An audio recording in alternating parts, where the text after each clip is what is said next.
Welcome back, Airgun Geeks fans. Patrick and I are here today to talk to you about our interview that we have to present to you today. And this one is pretty interesting. Yes, it is. We won't announce who that is yet because there's one thing we want to talk about.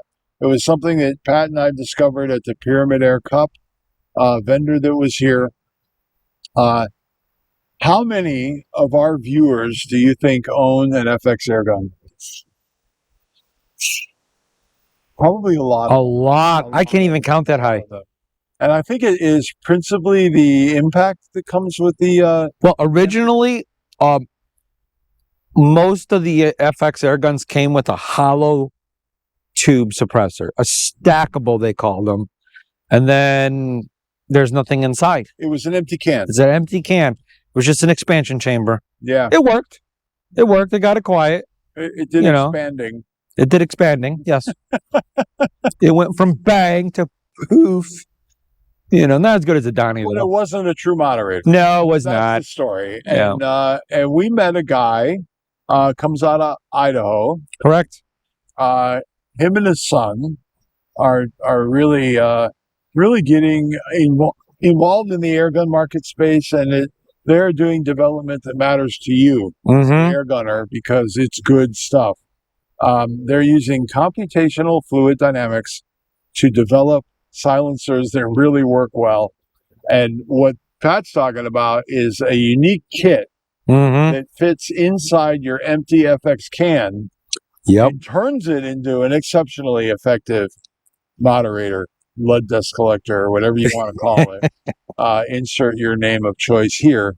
And really quiets those barking FX guns down when you start to crank up the power.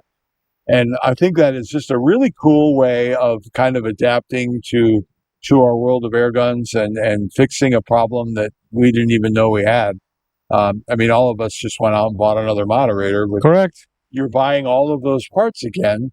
But here's a kit of parts that are exceptionally well designed that you take the end off your can, put these parts in, stick them in, put the cover back on, presto, instant moderator. So yeah. bravo to our boys from Impulse Air up in Idaho, getting it done.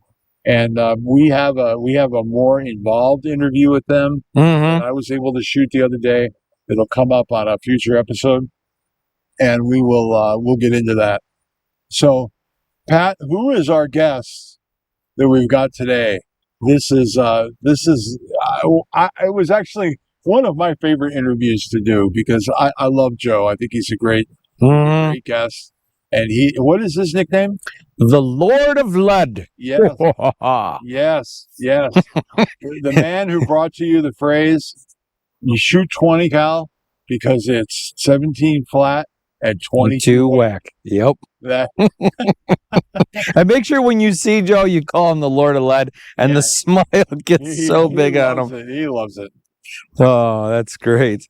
Yeah, I'm excited for the interview. You guys are going to learn a lot. Yep. So, Pat, let's roll that out. Let's get right to it because it's kind of a long interview. It is. I'm telling you, you're gonna really enjoy getting to know the Lord of Lead a little better. All right, so we're here at RMAC 2023. The weather is beautiful. It certainly is. And we have an amazing guest right now. We've got the Lord of Lead himself in the flesh. The first time we've ever nailed him down on the podcast. No, first time you guys actually said, yo, come on, let's it is an honor to have you today. Thank you very much. You guys got that pallet of pellets, right? Maybe. I'll write that down. Right. They come in pallets? I didn't know that. Big pallets. I'd be happy with a sleeve myself. I'm not picky. Yeah, bro. There's plenty of sleeves to be had nowadays. We're full. We're full. Nice. Slowed down, but it's been steady. So that's good. So you guys recovered from the great pellet shortage of 2021, 22. As bad as it was two sides of the same card. I mean, it was great because everything left and I was free to do a lot of other things. Now we're steady. We have another container coming over, and then I mean, we're getting it out. There's a lot of the smaller guys are the ones who are actually starting to show their true colors and like buying like once a week. I'm like, wow, you guys never did this before. And then I have one customer, he's getting half a pallet a week. I'm like, what are you doing? You eating this stuff? I mean, but he's selling, so That's outstanding. That's good. and he's an online guy too. I mean, he's just selling pellets. So, since this is the Airgun Geeks podcast, I got to ask the nerdy question. Yes. How many projectiles are in a container? Let's do it this way. Let me give you a pallet. Okay. A pallet of the Big Ten. So if it's 22, it's 500 count. If it's 25, it's either 350 or 300. And then on the 30s, it's 150, and on 35 or 100. There are 1,320 tins, which is 44 cases. Each case is 30, which is 6 sleeves of 5. So that's 1,320 tins multiplied by whatever the pellet count is. So say 300. So yeah, almost 1 million pellets. Oh, wow. Yeah. And how many containers do you get in the course of a year? Before I was on full time, when Dick was still and with Jay running the business. Dick, for people who don't know, Dick, Dixon and Jay Cox were all the owners. Were the original owners of Predator when I met them, and they bought it from another guy. But they were bringing in, I don't know, maybe 4 or 5 containers a year, maybe. We bring in 4 or 5 containers every 3 to 4 months. It seems like Every quarter. Wow. it's like we had a lot of orders coming that we had made back when COVID was the money maker for everyone. Uh-huh. So we're still have orders that we're bringing in for that. We've kind of cut some of those in half because we don't need a lot of it. Right now, I mean, I'll be honest, 20 calibers are selling like they're going out of style. We don't bring a lot in, but they usually didn't sell. Mm-hmm. Now it's like I can't keep the stuff on the shelves. Wow. Everyone, and a lot of the old timers with the Sheridans are looking for them. There are a few PCPs out there in 20 caliber. Air Force still makes a PCP. I think Virock's still making a PCP. And there are a few guys, who are the PCPs who were looking for 20s. I know this 20s has got real popular. People are selling. It started to come back. In fact, I just had a conversation with Chris from Airmax. Yeah. Airmax? Airmax. I had it right the first time. And they're talking about a 20 cal barrel. Well, that's because me and PJ were Yeah. on. Well, you beat me to it, Joe. But yeah. And I think Joe started that. And I'm like, what are you guys talking about? And it's like, you're getting the best of both worlds, the flat trajectory of 177 with power of 22. Yeah, 177 flat, 22 thwack. It's Definitely. It's crazy. Or as a vet at Air Force says, he wants to make 20 caliber sexy again. Hey, whatever, man. Right. That's interesting because we have a competitor. Well, actually, he was champion last year in the AFTA field target 100 field target division. He won that last year. He placed. Every year he places very well, especially when the event is on the West Coast. And he goes by Motorhead on all the forums and stuff. And he is a big proponent of the 20. He builds custom guns. He'll find the barrels, do whatever he does, and build 20 caliber guns just because he's such a believer in the 20 as a caliber. And I have to say, I don't know that I've ever touched a 20 cal pellet. I never had a Sheridan as a kid. It was always a Crossman 760, and my friend had a Daisy Power Master. So we were stuck in that 177 22 camp, and I never got to play with a 20. So I mean, you can buy a 20 caliber barrel from Lothar Walther. Yeah, you can get one. So I mean, a lot of people don't know. It's honestly, there's a lot of new airgunners. They don't know what 20 caliber is. 20 caliber was so popular back in the 1900s. Yeah, it sounded so like Sound old. 1900s. You were born in the 1900s. Remember when back in the good old days. I remember when TV was black and white. Funny thing about that, I had someone card me, and they're like, "Oh, I saw the 19." I'm like, "What are you talking about?" I'm like, "Oh, 1900s." Of course, you're over 21. It's 2023. I'm like, "Shut up, we're done. Let me buy this beer." Yeah, yeah. You know, we're getting there. I'm old enough. I'm old enough. So since you said that, and we have a lot of listeners around the world, so no pressure. Who's Joe? Let's start there. The human part of you, not the celebrity pellet. He's the Lord of Lead, Patrick. That's my supernatural name. I'm just another guy. I mean, you know, Mhm. I mean, I got kids. I got a wife. I mean, I got dogs. You know, I Mhm. got bills. I got everything else everyone else has. I mean, I got back into Airguns about 2010. I bought my kids some power lines, some Daisy power lines. I got into it, and I ended up buying a couple brake barrels, and then I started researching. And you know, I'm like, I'm not paying $400 for a brake barrel. You know, and I Mhm. saw PCPs. I was like, I'm not paying $600 for a rifle. So that was your gateway air gun. The brake barrel, yes. Yeah. And I'm always proponent of hey Ross, I'm always proponent of telling people they need to start with brake barrels first before they start shooting anything else. I'm convinced it will turn you into a better shooter. I know it will because if you can learn the isolation you need to do to shoot a brake barrel correctly and accurately and consistently, then when you put a PCP in your hand, it's like child's play. Exactly. Everything is so much easier. And when I shot brake barrels, that's when I actually shot paper. I made it a point to shoot paper, like 25 yards. Mhm.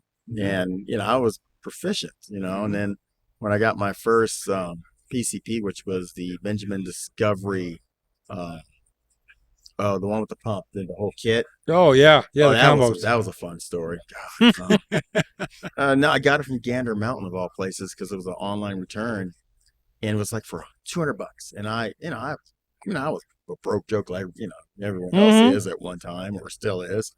And by the time me and my wife said, yeah, you can get it. This is months later. This rifle had been there for months. Tried to talk my brother-in-law into buying it, but he wouldn't.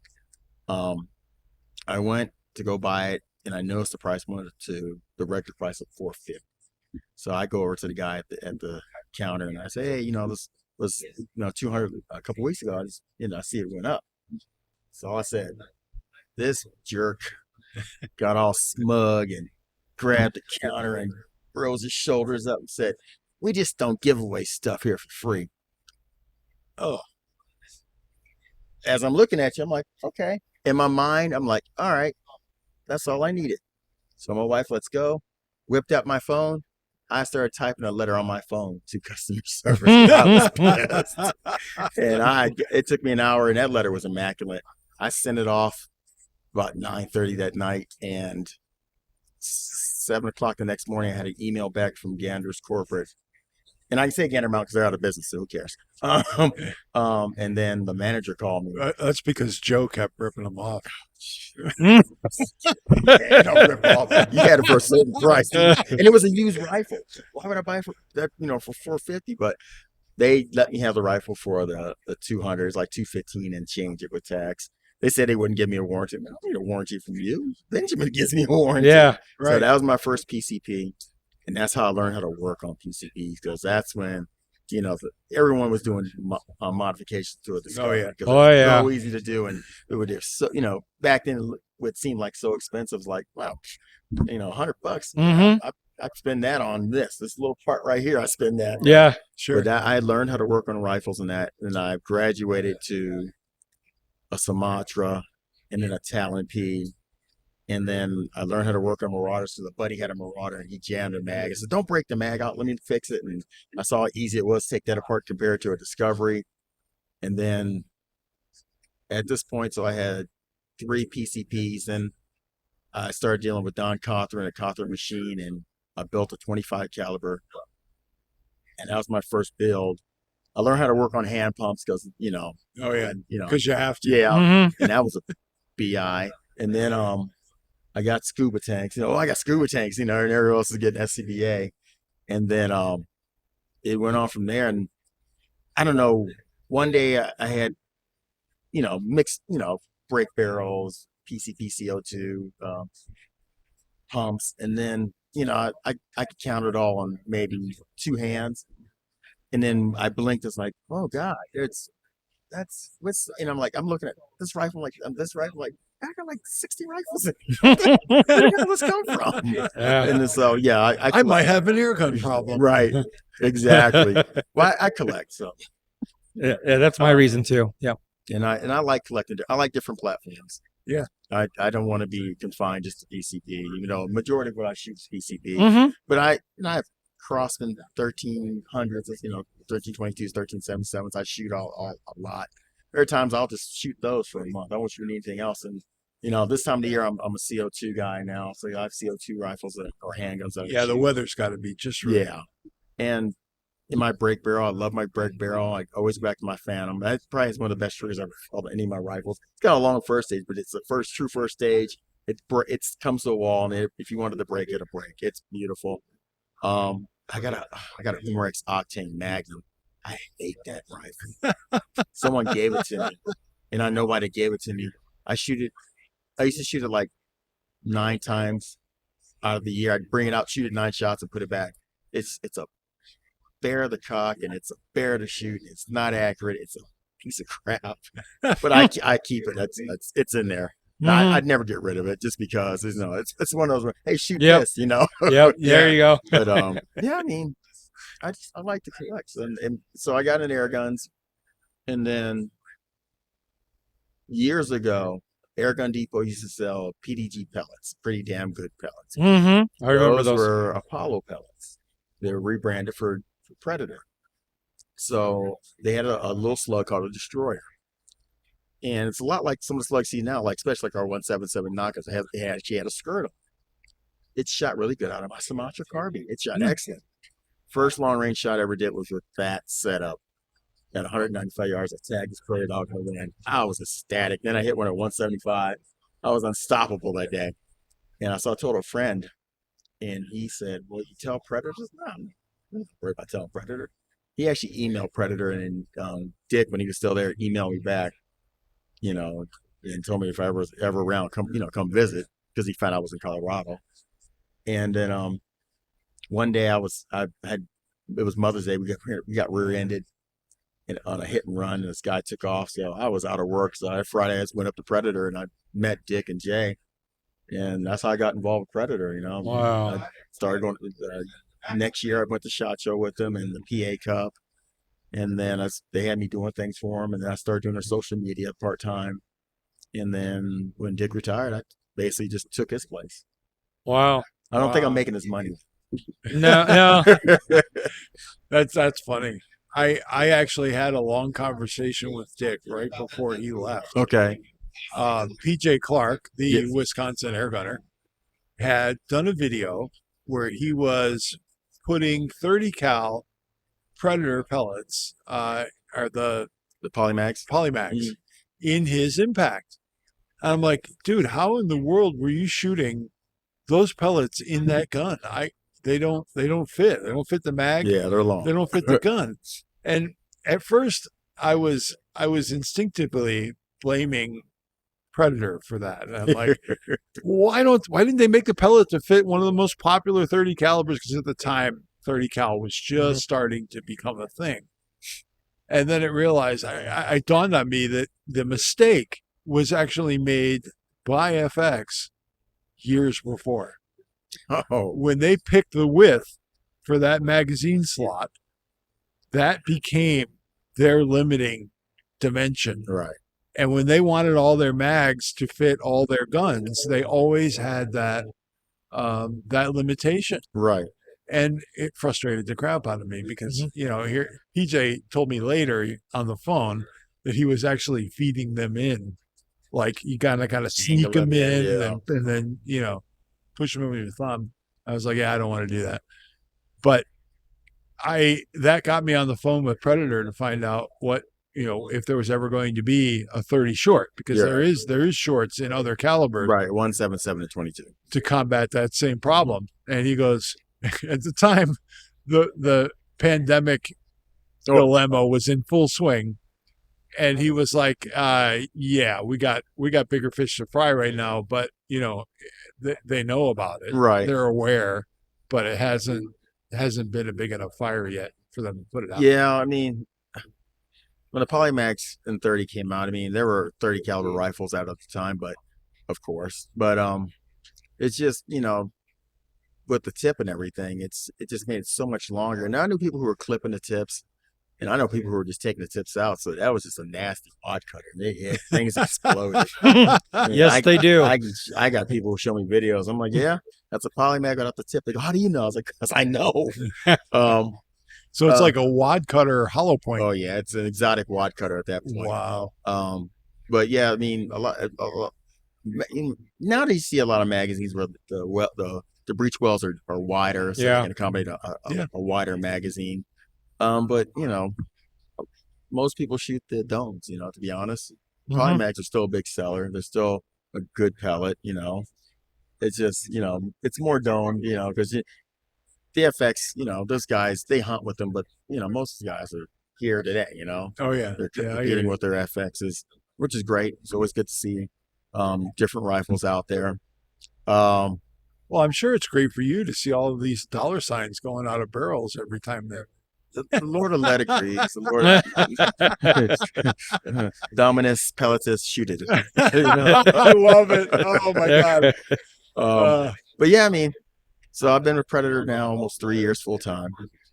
Like I said, I'm just a guy, married, kids. All my kids are grown, I have grandkids, got dogs. Should have never got dogs again. Buying a house in Kansas. Now everyone knows. At least trying to. Hopefully we'll be closing next month. Kansas, what brings you? 20 acres in a house for 227,000 brings That's me to Kansas. No, I've lived in Kansas before. I lived in Oklahoma and Texas. I'm from Maryland originally. Oh wow, I'm my not wife's going from back to Maryland. Maryland. Oh yeah, I'm Yeah. from African, so I was born on a proving ground. So I guess shooting was in my blood. There you go. I've been in Colorado most of my life. Been on the forums for a long time. I just don't go on the forums like I used to. I mean, you kind of get to the point, and I don't care if everyone gets mad at you, kind of get to the point where you're tired of seeing certain shooters of certain rifles bash other rifles. Oh And yeah. I'm like, you shouldn't really do that because, you know, it's Airguns. Everyone, you know, it's like, I know everyone, it's like that in everything we do, everything we see. You know, Oh, it's the just Ford the world. guys and the Chevy guys and Yeah. the Suzuki Yep. guys and the Honda guys. Because us four guys are right. Well, yeah, okay, that's a given. That's a given. My poor I'm pro Toyota, so No, if it makes anyone happy, my Mustang got dinged by hail a couple weeks ago. So it got peppered. All I could do was stand there and watch. I took it like, but you know, but again, I mean, I got tired of the bashing. It's like, and there are a lot of times you get a friend of mine would send me stuff. In fact, the same friend who wrote Predator for me, that, you know, in my behalf. He shows me stuff, you know, hey, this guy needs help. I'll go and help the guy. I said, look, this is what you need to do. You know, if not, contact this guy, tell him I sent you, you know. And then, you know, I try to get help guys. And yet you're reading a post like, oh, welcome, you know, I just got this rifle. It's not cocking right. And, you know, you have to, you know, and if I know the rifle, then it's hammer. I'll say it's the hammer spring. I was like, but, you know, just do this. If you're not comfortable, do this. And if you're really not comfortable with talking, if you're comfortable with doing it, just send it to me. I'll send it back to you and I'll get it fixed, you know. And I do a lot of stuff free. I don't charge people.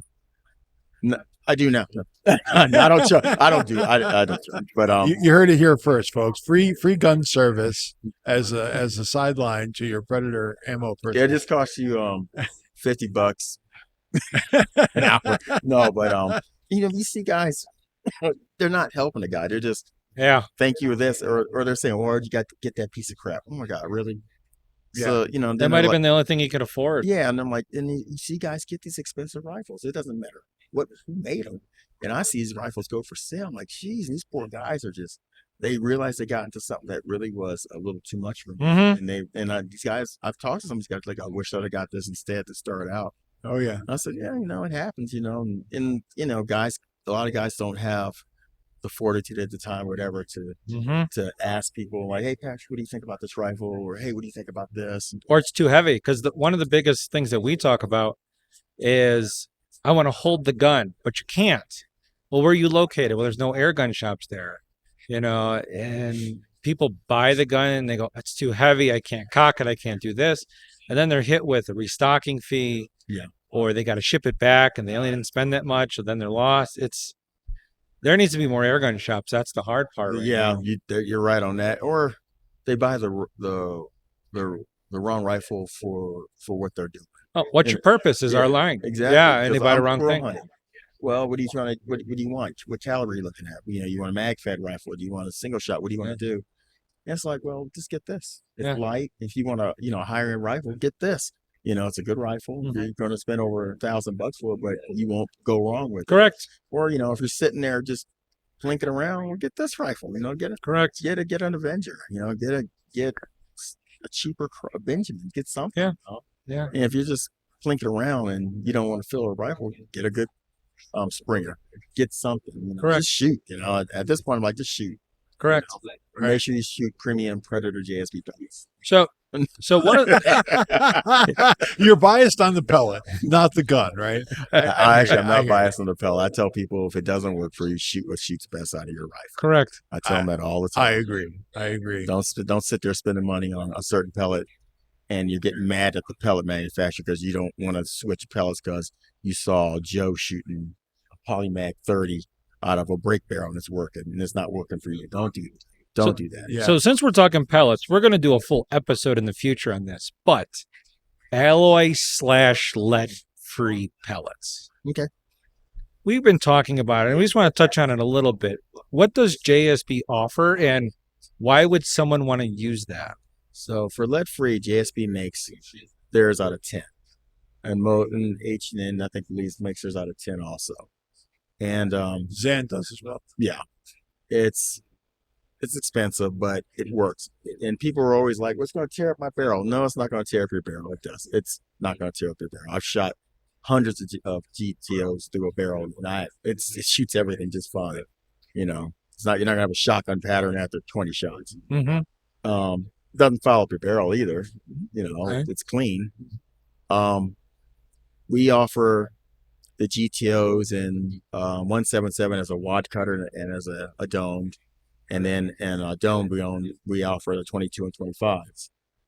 And that's what we have. That's what we offer. Not too sure on H&N. But I got the Barracuda green, I think it's called. yeah, the green, but I can't Yeah. remember what calibers they offer. I I want to say they offer 177 to and 25. yeah, Something yeah. like that. But, again, a lot of people worry it's going to tear up their barrel. You can't shoot them out of all barrels, like especially on break barrels. Their lead-ins aren't cut for, a lot of projectiles. So if you try to push them in, you're probably going to cut your finger, if it's Yeah. sharp, it gets sharp in the end. They're not as forgiving as lead when you're trying to load a rifle. Right. I always recommend people shooting around cattle farms, especially if you want to really get that permission and your rifle shoots lead free, great. So I'm just shooting lead free, they're like, "Ooh, yeah, come on, shoot my birds," That way they're not worried about the cattle ingesting lead. Downfall with 10 right now, it's expensive. Even lead's going up. Yeah. But if you go to some of the major online retailers, I have people look at me and go, "It's almost $30." I said, Yep. "Yeah, can't help that. Sorry." But I still do this. Like, you shoot powder burners, right? You ever shot Yeah. powder burners? You ever looked at a box of cartridges? How much does a box of 22 LR cost to a pellet? You're still getting 200 to 500 shots. I mean, shut up. Correct. Correct. Just shut up. And I always get that. I get a lot of people complain about pellet pricing. I'm like, oh my God, people. It's like anything else. If prices go up, and we tried to not bring pricing up, we tried to keep it low. It's just we couldn't. We had to. Last year we kept pricing low, and then this year prices had to go up. But they didn't go up by a lot. It wasn't like we just, Yeah. There aren't many products that are as directly linked to the metal's market price as a pellet. Exactly. I mean, a pellet is just that metal shaped in a way that's helpful to the air gunner. And you can't change what the market price is for that material day in and day out. Exactly. And it does fluctuate day in and day out. Yes, it does. It can be different from day to day. I mean, I know I wrestled with that with the steel industry. And that it didn't help that we pushed a certain Asian country out of the market for steel in the United States. Mm. And that created an issue where U.S. mills were not able to keep up with demand, which sent prices skyrocketing for steel. And I'm like, steel should be as common. I mean, we've got enough scrap in this country to keep these foundries going for a long time. You would think. But we don't want to spend the money to use it. We ship it all somewhere else. It's like, here's another thing, since you brought that up, but you bring up a really great point. Pellet weights. I'll give people gripe because a 10 of, even a larger caliber, maybe lighter, slightly lighter than a 10. Okay, we'll do it like this. Let's say a 10 of Kings may be lighter than a 10 of 18.13 heavies. And I'm like, well, for one thing, it's a lot more lead in there than you think in that 22. You have a 300 count of the Kings, it has 300 pellets in there. Actually, maybe a little more, because they do add, sometimes, a lot of times they add a little more just because of they usually do everything by weight. Right. And they'll add a few more just to make weight, or whatever. But that's a lot more material in there. Just like with a certain hybrid slug in the market, a guy made a comparison about those to the JSB 35s, and that they were cheaper, but they're 60 grain, and a JSB is 81 grains. It's 21 grains. That's a whole pellet. It's a lot more material. Yeah. So, and people don't understand. They're cheaper, but it's less material. Yep. And you got, I'm not saying people have to look at that. What I'm saying, though, is use a little common sense before you ask me the question that I'm going to answer. And I'm not going to make you feel stupid, but you're going to think about it, go, yeah, that's probably right. And these guys nowadays think they're all technical anyway. They get a rifle. Right. No, do it this way. It's like, you take all the fun out of shooting at this point. Correct. Yeah. And I think more important, buying, I love JSB, I love Predator, I love those brands because of the consistent quality that they represent to me when I shoot. Right. And there's something to be said for that consistency. And that means you need people who know that material when it comes in the door, that can test it, make sure it is what it says it is, because depending on your source, you don't always know for sure. Right. And, there's controls that need to happen there. And, it is definitely something that people, I think, just sweep under the rug and like, oh, yeah. It doesn't cost anything to do that, but it does cost money to do that. Right. And I, for one, appreciate what JSB does. Well, they thank you for it, because quality. they work hard. I mean, like any other company, they have their issues, things come up. Sure. I mean, I get a lot of people saying, hey, these are not as accurate as the other one, or which is lot numbers is always it's a fun topic. Oh, the But, infamous lot numbers. and Yeah. they go, oh, these skirts are all bent. We're like, where'd you get them from? Amazon. There you go. Okay. Or eBay, or they do get from a retailer, but the delivery guy was a little rough with them. I mean, JSB is almost 100% pure lead. It's like 99.9999998%. It's almost pure. There's a tiny bit of antimony in there just to help out, but yeah, you shake a 10 of JSBs the right way, and that's why a lot of people. But then people complain about thin skirts, and then they made thicker skirts, and then people complain, well, they like the thinner skirts. Look, people.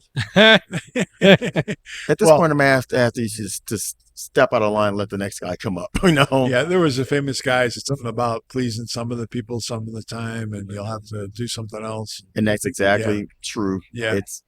There's no Murphy's Law about it, but you're never going to make the perfect pellet. You're never going to make everyone for happy. all shooters. Exactly. And it's just crazy. Okay, cool. Well, I want to thank you for the time you've taken out of your very busy day of talking to everyone else. I was just hanging out eating lunch. You came and paid me $5. You're killing it, man. Did I have my $5? Oh, it's only $5. All right, you got that on camera? Yeah, $5. yeah, Okay, we got good. it. We got Good. We're paying $5 for a pellet of pellets. Very good. All right. All right. Well, thanks again, and we'll definitely have you on again, get a little more in depth in each of the pellets, and have more fun. Yeah, maybe Excellent. we'll talk about my forum name one day. There you go. Stop that. It's not Lord of Lead. It's not. It's Monkey Dad 1969. There you go. Where'd you get that from? Well, my kids are monkeys. I'm their dad. I was born in 69. There you go. So easy. There you go. That's good. All right. So, Well, thanks again. Appreciate your time, Joe. thanks, guys. Appreciate it. Thank you. So now you've had a chance to meet the Lord of Lead himself. Get out, show him some love, get some JSB pellets, get some Predator International. You're not going to go wrong doing your pesting with their product. It is a lot of guns actually design their barrel systems around JSB pellets. So get out there and get yourself some JSB stuff because it's good stuff, and you'll support Joe and his crazy habits of trying to get discounts from Airgun retailers. Yes. And we've got your next content that you're going to get from the Airgun Geeks is a remarkable shooter in the airgun world.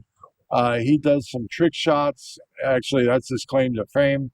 It's shooter 1721, Rick Ream, and we've got an exclusive interview with him that happened at RMAC, and we are absolutely delighted to bring you that content. So, next episode of the Airgun Geeks podcast has got Rick Ream, and his shooter 1721, same guy, and he's a hoot to talk to. Most definitely. And don't forget to always support the channel by sending us ideas. And if you want to financially help support the channel, we have a Patreon page that we're building to give more exclusive content coming up here in the future, because things here at the Airgun Geeks podcast are growing. Yes, they are. And like always, make sure you check out targetforge.net. Yes, and in Target Forge, make sure you go to the Target Forge YouTube channel, where we also air this podcast as well, and join, become a member. It really helps us fund events like this. It helps us cover gas and airline flights and hotels and all of those things to be able to bring you these stories. So it's a great way to show us your love and keep us moving forward. And everyone who is listening, there is also an Airgun Geeks YouTube channel. So make sure you check that out and subscribe. Yes, because we want to get Patrick's numbers up there. I pump those numbers up. Those are rookie numbers in this racket. Get them up there. Yep. And if you go to the targetforge.net website and you use Super Geek 10, you will save 10% and also help out the podcast. Yep. And if you also have the veteran discount as well, I will honor both of them. Awesome. And with that, like always, stay geeky.